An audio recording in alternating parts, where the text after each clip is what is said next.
In this video and the next, we're going to talk about some linear algebra concepts. The first idea is that of a vector space. A vector space is a collection or a set of things that can be added together or can be multiplied by a number, or in other words, can be scaled. Let's look at some examples. The first two examples are familiar to us. The first one is the set of all arrows on the plane, or we can also think of them as two tuples, pairs of numbers. They can be added by the parallelogram law, as we know.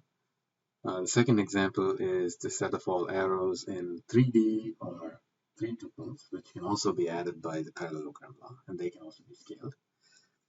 The third example is the set of all arrows that are contained in a plane passing through the origin in 3D. And this vector space is a subspace of what we call R3. The next example may be somewhat unfamiliar, somewhat new. It's the set of all functions defined on the interval 0 to L. Here are two examples of such functions. We can think of scaling them. Let's say we scale the first function by 2. Okay, so we basically get 2f. So these objects can be scaled. They can also be added together by simply adding the values pointwise. So the set of all functions defined on the interval 0 to L is a vector space. So where does such a vector space show up? We can probably think of the set of all possible deflected shapes of a beam. That makes sense. The next example is simply a generalization of R2 and R3. We can think of Rn, which is simply the set of n tuples of numbers. The last example is somewhat abstract. Let's think about the set of all colors. Is this really a vector space? This is something you can ponder. Can colors be added together? Can colors be scaled? This is something to think about. The next idea is that of matrix vector multiplication. So we all know how to multiply a vector by a matrix, but here we think of it in a way that is probably the most useful way of thinking about matrix vector multiplication. So for example, if we have a matrix A like this, and a vector x1, x2, x3, x4, then we can think of the matrix vector product, A times x, as x1 times the first column of the matrix plus x2 times the second column plus x3 times the third column plus x4 times the fourth column.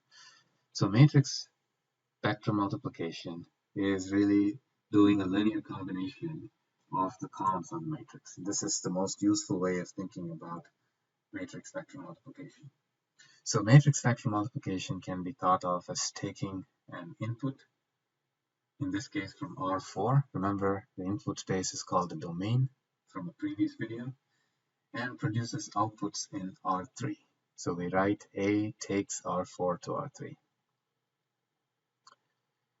The third idea is that of a column space of a matrix, which we denote by the script C of A, called the column space.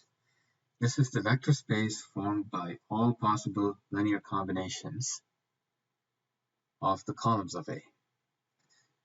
So C of A is the vector space that's obtained by taking A and multiplying all 4 vectors by A.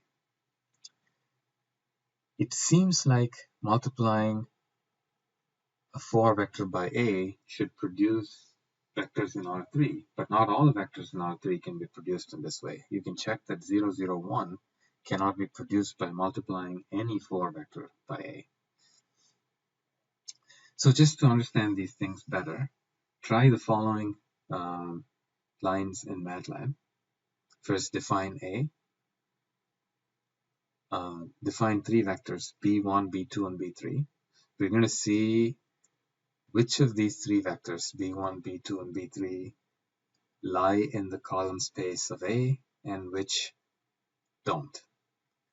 And this can be done by these following operations. So as you do them, think about what all this means. What are we really doing here? Notice that in these lines, we've written a backslash. We know what a backslash means when A is a square matrix. But here we're writing a backslash when A is not a square matrix. You can look up what this means, but this is going to come up in a later video, the last penultimate video in this sequence.